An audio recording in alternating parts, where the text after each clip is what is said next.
अस्सलाम वालेकुम प्यारे बच्चों, मैं आज आपको 8वीं क्लास की सब्जेक्ट इंग्लिश की क्लास देने जा रहा हूँ, जिसका टॉपिक है रिंकलेस। एक पोएम का नाम है नज़म का, जिसके राइटर हैं अरविंद, और चैप्टर नंबर 7 पेज नंबर 67। और इसका टॉपिक है रीडिंग हम कर रहे हैं आज इसको। इसके साथ में इसको ट्रांसलेशन भी करेंगे उर्दू में। इसके जो स्टेंजाज हमें आएंगे और साथ में डिफ़िकल्ट वर्ड भी यहाँ पर बयान किए जाएंगे। तो बच्चों, रिंकलेस का मतलब क्या होता है? रिंकलेस मीन झुर्रियाँ।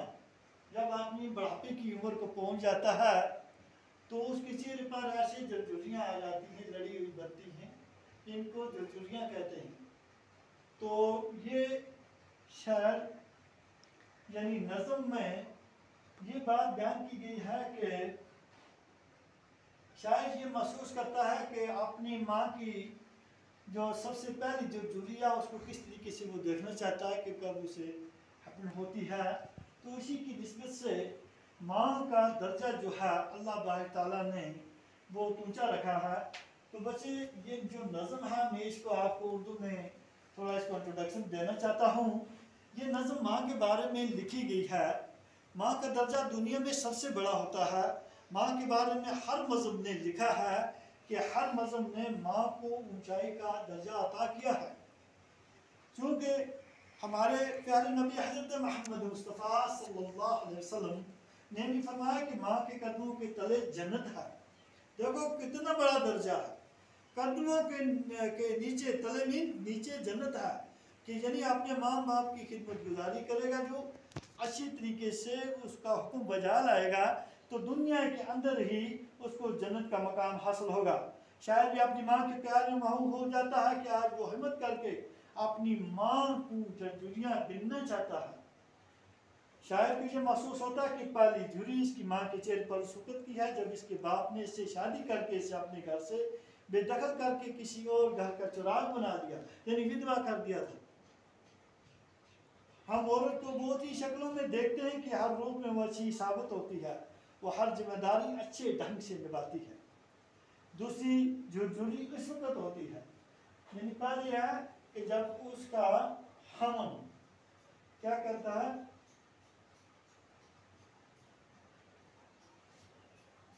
उसका हमन जो है उसको क्या करता है, उसको घर से बेदखल करता है। अब दूसरी जो है वो कब देखता है, दूसरी जो जिस वक्त होती है जब शायद माँ के पेट में पल रहा था, रन के अंदर अपने जिस्म के खून से अपने बच्चों को सेंचती है, हाँ, और अपने बच्चे का अर्दिया तकलीफ है इससे बर्दाश्त करती है और अपने लाडले के महीनों में इंतजार करती है। तीसरी जुर्री उस वक्त दिखाई देती है कि जब अपने बच्चों को दूध पिलाती है, हाँ, और माँ अपने बच्चे को हर गम हर दुख से दूर रखने की कोशिश करती है।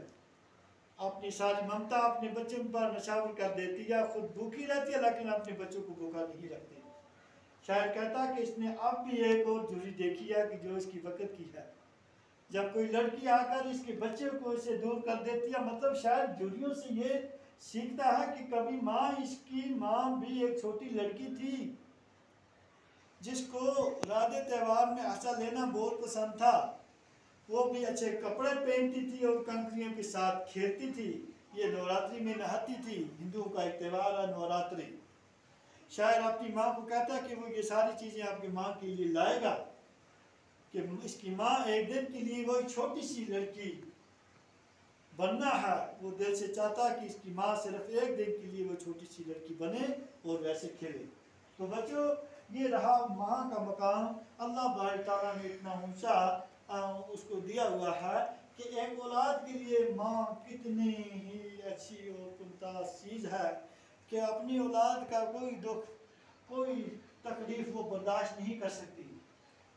यानी उसको पालने पोसने में, उसकी परवरिश करने में, उसकी तरबियत करने में, यानी हर लिहाज से कि अपनी औलाद को खुश रखना चाहती है, अपने आप को दुख में डाल के अपनी औलाद का वो तकलीफ बर्दाश्त नहीं कर सकती। तो बच्चे, हमें चाहिए कि अपनी माँ का बहुत बड़ा एहतराम बजा लेना चाहिए, अपने वालिदैनों का, खासकर माँ जो है माँ का दर्जा अल्लाह ताला ने बहुत ऊंचा रखा हुआ है।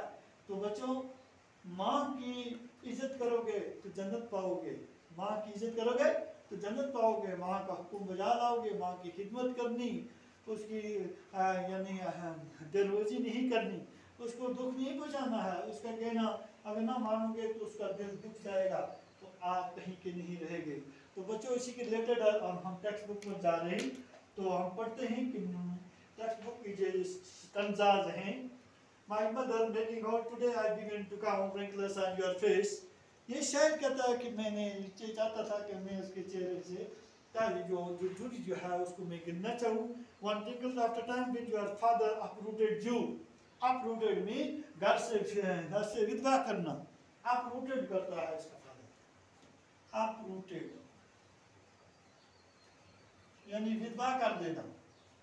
और number 2, one wrinkles after time when your father uprooted you from the backyard of this house to plant you the counter of the others, है ना, दूसरे के घर में इसको दूर करना, यानी किसी दूसरे का घर यानी किसी दूसरे के घर का चिराग बना देता है। One wrinkle of that time, और दूसरी यानी जो उस वक्त की when I nurtured myself on your blood, जब वो अपने खून से अपने बच्चे की परवरिश लाती है, and green warm, और अपने इस वॉर्म के अंदर उसको पाला पोसती है।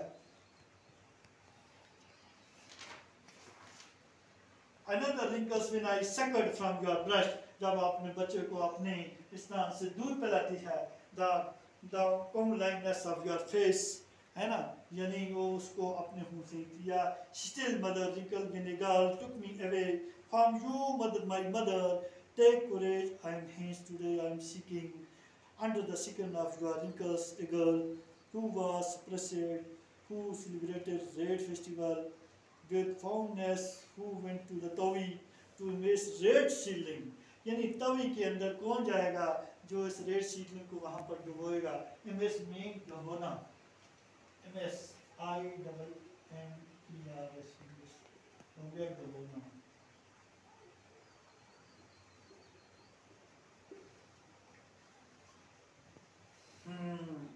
Who played horseshoes in game of peppers, कैकरी के साथ खेलना। I will bring you to everything colors for reds, tying your dupatta. Colors, full peppers, रंगदार कंकरियाँ, from across the Tawi become that girl's mother just today. Translate from the Dogri poem, जुगार्स by शवानाथ ने इसको डोगरी ये जो poem जो है डोगरी, इसको translate किया है किसने? फ्रॉम द डोगरी पोएम जुरियान बाय शवानाथ ने। तो बच्चों, ये एक फेस्टिवल है कि जो festival celebrated by the girls of the pre-puberty age during the Navratras, ये हिंदू का एक त्यौहार है। उस त्यौहार के दिन पर ये मनाते हैं। Putting necks of the pitcher in the ground and sowing them in grains and drawing circles round the necks in different cause with the grain supports. जब वो जो बीज जो होता है वो फट जाता है, last day of the Navratras के आखिरी दिन में they are taken from members in the river with singing. तो बच्चे, यहाँ पर एक ग्लोसरी का दूसरा है दुपट्टा, वैल कहते हैं जिसे बड़ा होता है, दुपट्टे को कहते हैं वैल, DUPT वैल। हाँ, और उसके बाद है मेक होल्ड, तभी ये river of Jammu, make hold become courageous, यानी हिम्मत बनाना, uproot, to pull out, यानी किसी को खींच देना, यानी हटा देना। comeliness हो गया attractiveness, Navratra festival of Hindus, tinsels, glittering of decorating metallic steps or threads। तो बच्चों, ये रहा आज के लेसन से रिलेटेड ये पॉइंट जो मैंने आपको अभी पढ़ाई। तो आपने जहन में इसको इन पढ़कर अपने जहन में रखेंगे और इसमें जो डिफ़िकल्ट वर्ड्स हैं वो निकाल कर आपके तौर पर लिखेंगे। तो हम इसका जो एक्सरसाइज वर्क है वो नेक्स्ट टाइम में करेंगे। बस।